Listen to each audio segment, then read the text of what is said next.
Salutations friends, welcome back to my channel. Today I wanted to share with you some favorites from my collection that are actually really underappreciated fragrances. These fragrances do not get as much love as I think that they deserve in the fragrance community, be it on YouTube or in written reviews or just in forums and things like that. These are kind of forgotten, or people turn their nose at them, or they don't appreciate the unique beauty that some of these have. So I've chose four, the four that I think best represent some of the more underappreciated fragrances specifically for my collection. So if you want to see what I chose and why, then keep watching. I'm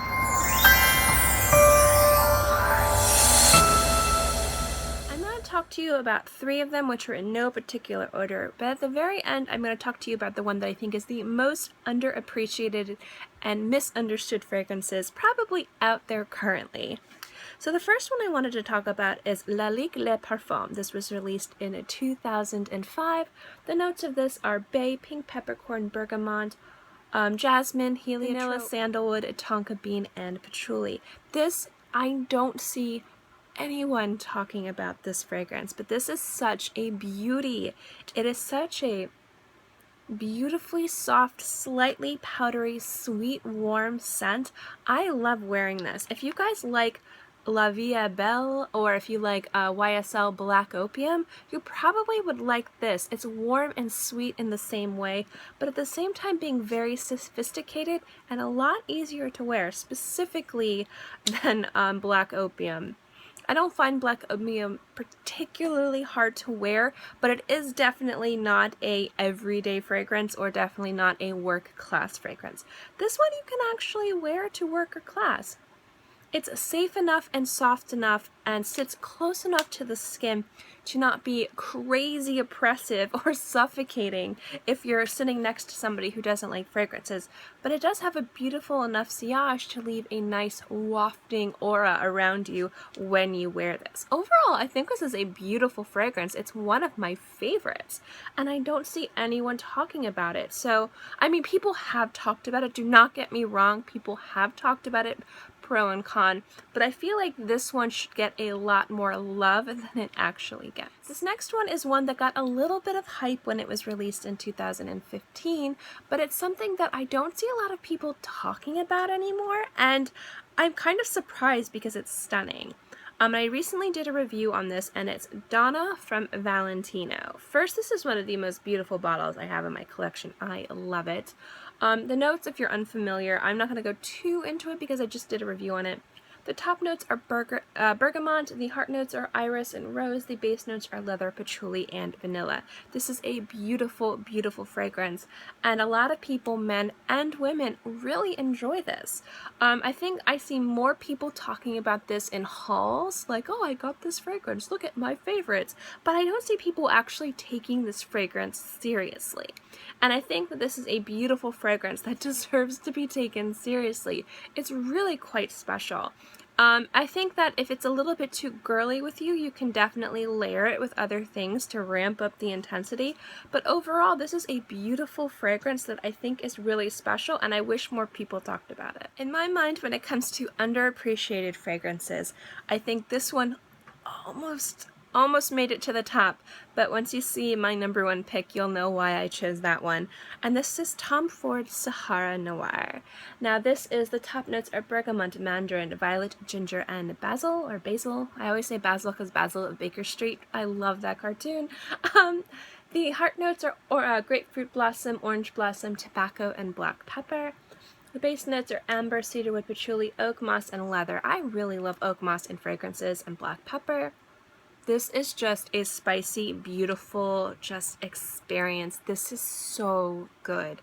Anytime I talk about this on my channel, which isn't too frequently because this is a very specific fragrance, I always get in the comments, oh my gosh, thank you so much for talking about that. No one talks about this. It is my favorite. This is a kind of a love or hate fragrance, but the people who love this are freakishly obsessed with this, and with good reason. It's a solid fragrance. This is marketed more on the feminine side, but this is definitely unisex. And with this, you get this beautiful blend of oak moss, leather, pepper, and just a softness that I think you can probably attribute to the amber and the orange blossom, but overall this is just a solid, solid fragrance, and I wish more people talked about it. It's so good. Next up, and this is, I think, one of the most misunderstood, underappreciated fragrances, and it's Chanel number 18. Now, this is the Eau de Parfum version. I don't like the Eau de Parfum version as much as the Eau de Toilette, but they're similar enough that I was comfortable with getting this. You guys, this is one that even in the Chanel boutiques, they put in the back in the corner. When I was there getting Sycamore, I had already had this, so I mean I didn't get that when I got Sycamore. I was trying all the Les Exclusifs, and I'm like, number 18 is missing, and I went to the back where you kind of sit down, and it was in a corner, hidden by itself, and I was just kind of oh no. And it's just one of these fragrances. This is described to be reminiscent of a jewel. It has amazing clarity. It is definitely not your normal fragrance. I'm going to link Super Dacob below where he talks about this fragrance. I'm also going to be doing a review on this next week. So I'm going to be doing a full review on this because I think it deserves a lot more love and praise. But the reason why this one is just so underappreciated is, first and foremost, I think that if this wasn't a Chanel fragrance, if this was a fragrance from a niche house or a fragrance that somebody had done kind of more avant-garde, I feel like this would get so much more praise. But I feel like because this is a Chanel fragrance, people expect Chanel. And with all the other Les Exclusifs lines, even ones that kind of run off the beaten path, you get reminiscent of what you think a Chanel fragrance should be. This one, absolutely not. This is you went off the beaten path, you went in the middle of a cornfield, and you were abducted by aliens. That's what this smells like. But it's just beautiful. The ambient here is definitely very jarring if you are not happy or you don't like or you're unfamiliar with ambient seeds. And I feel like this fragrance, to truly appreciate it, you have to wear it on skin. There's something cold and disjointed about it when you spritz it on a strip, or if you're just smelling the cap, you don't quite get it. It's a little sour, it's a little sterile. But once this touches your skin and it warms up on your skin, and I don't care whose skin it is, this smells amazing.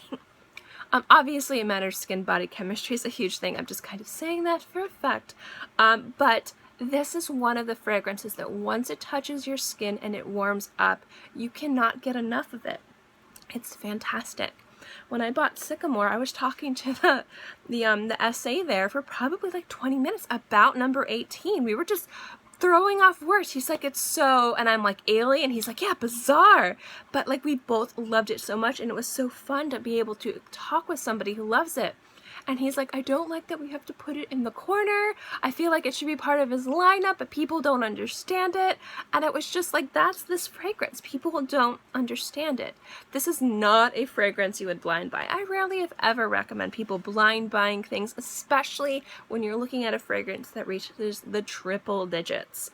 But I feel like this is a fragrance that is completely underappreciated and deserves a better, higher spot, at least in the Chanel boutiques, rather than being put in the corner, in the back, off to the side, forgotten, because this is a gorgeous fragrance.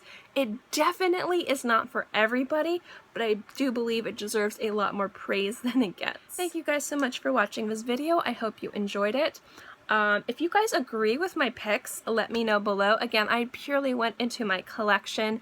There's other fragrances out there that are definitely underappreciated. I'd love to know which fragrances that you think are underappreciated or underhyped that deserve a lot more praise and love than they get. So let me know in the comment section below.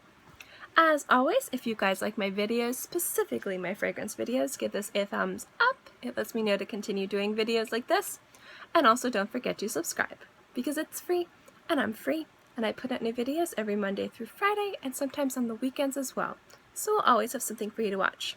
In any case, I hope you guys are all happy and healthy, and have a great day, month, year, whatever, and I'll see you next time. Bye!